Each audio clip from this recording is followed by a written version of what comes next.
against the blitz this year. I'm just looking at it. And I'm saying, excuse me, Patrick Mahomes is that dude. But Tom Brady, Tampa, without him right now, nah, I don't even think they're in the playoffs. I really don't. Wow, not even in the playoffs. All right, let's leave it on that note, fellas, because we had a blockbuster trade over the weekend. Listen to this. The Lions trading Matthew Stafford to the Rams for Jared Goff and draft picks. Now, according to Adam Schefter, Detroit will also receive a 3rd-round pick in 2021, a 1st-round pick in 2022, and a 1st-round pick in 2023. Speaking of Adam Schefter, Max, just let me say this quickly. I heard him on Get Up this morning, and this really jumped out to me.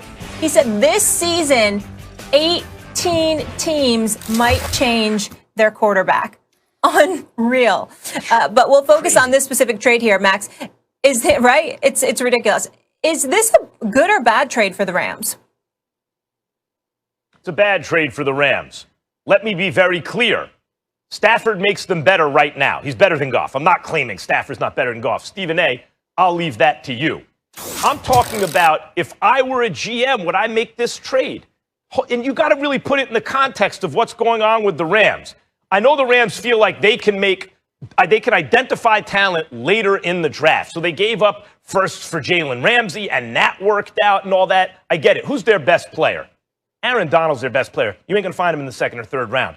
You get him with a 1st-round pick high up in the 1st round. That's where the all-time talents are. Donald is their best player. They're not going to find him later on. They used a 1st-round pick on him, high up. Now, look at this trade, guys, and put it in the context of what the Rams have done. Have they been a powerhouse? They have. It's worked out in the short run. But, guys, they just signed Jared Goff not that long ago to the deal. The #1 overall pick in the draft, they wound up giving over $100 million to, and then they turn around and decide he's not good enough. It's not that he's awful. He's not Carson Wentz this year. He didn't get hurt to the extent that Dak Prescott did. He played, and he played okay, but they said, no, we're not going to win a Super Bowl with this guy. We need more. So your 1st overall pick in the draft, you paid over $100 million to in order to get out of that deal and bring in someone better. And Matthew Stafford is not an MVP caliber player. He's a good quarterback. He's not a great one, but he's a good one. You give up Goff, 2 firsts, and a 3rd?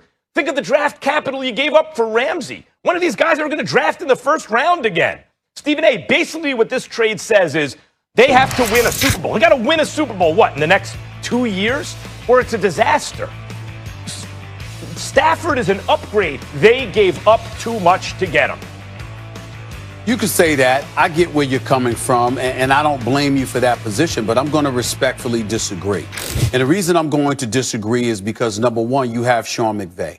He's 43-21 as a head coach in his 4 years in L.A. He's never had a losing season. He's taken them to the Super Bowl. He's won 67% of his games. He's proven that he kind of knows what he's doing. Now, has he been the boy wonder over the last couple of years that folks anticipated?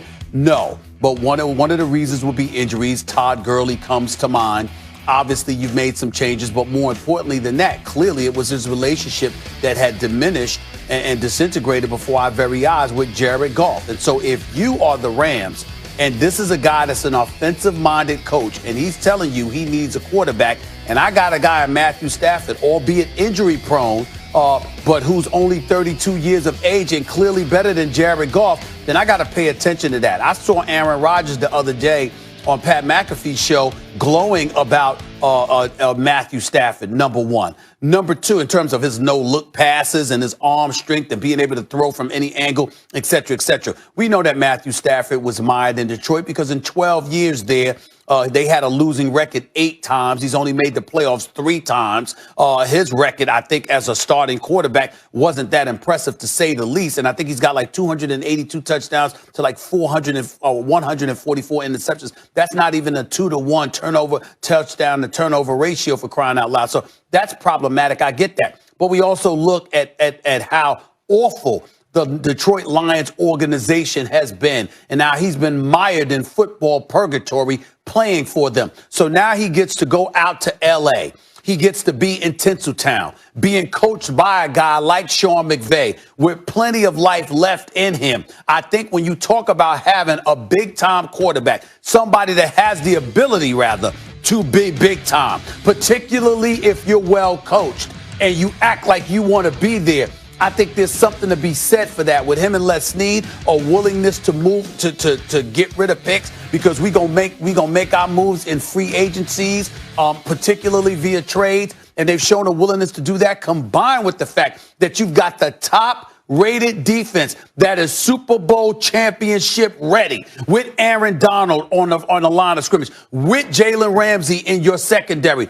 I believe you got to send a message. You going for it. And if this is what it is, this is what it is. I really don't have a problem with it, because I understand what they're saying. We ain't playing games. We're going for it. We believe in our coach.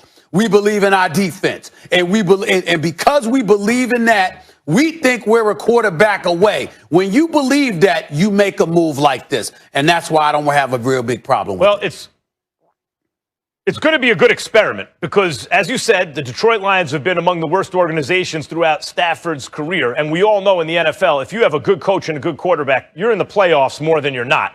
And we know McVay's a good coach. And as you said, they have a great defense. And now they have a guy who we believe is a good quarterback. But when I say good, Stephen A., he's not Jay Cutler. He's not a guy where you saw the talent, but you're like, no, you don't want that guy as your quarterback. I don't think you could say that about Stafford. But I will say this. When I watch a guy like Justin Herbert, and I think, boy, this guy is going to be great, his floor is like Matt Stafford.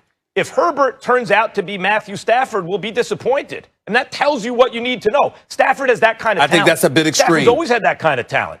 I think that's a bit extreme because of what we said about the Detroit Lions organization.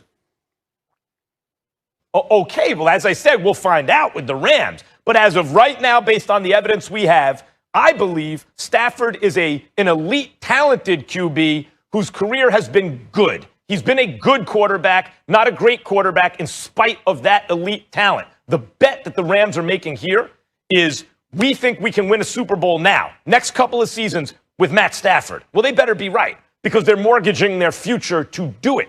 They just signed Goff to the deal. They used an enormous amount of draft capital on him. First overall pick, doesn't get higher than that. They paid him as much money as anyone was getting paid at the time. It was right in line with the top of the market when they gave it to him. And now they're turning around, and to get out of it, they're including 2 firsts and a third to bring in a guy who we believe maybe has underachieved because of his organization. That's a bet they're making, and they better be right. Well, listen, the bottom line is, when you're talking about the quarterback position, if you look at Matthew Stafford and you can see him penciled in as your quarterback for the next 5 years, it's worth it.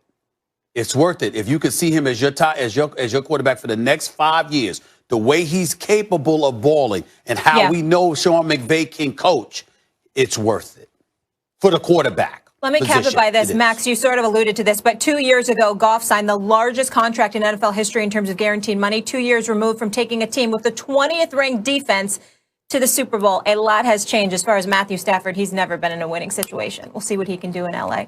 We'll leave it there, fellas. Plenty more to come here. First Take on a Monday. We got a huge week ahead, fellas, as we count down to Super Bowl 55 in Tampa. Derrick Henry, Christian McCaffrey, Devontae Smith, Jared Allen, Justin Jefferson, George Kittle, Stephon Diggs, Nick Chubb. Do you need more star power? We're loaded. Plus a huge surprise.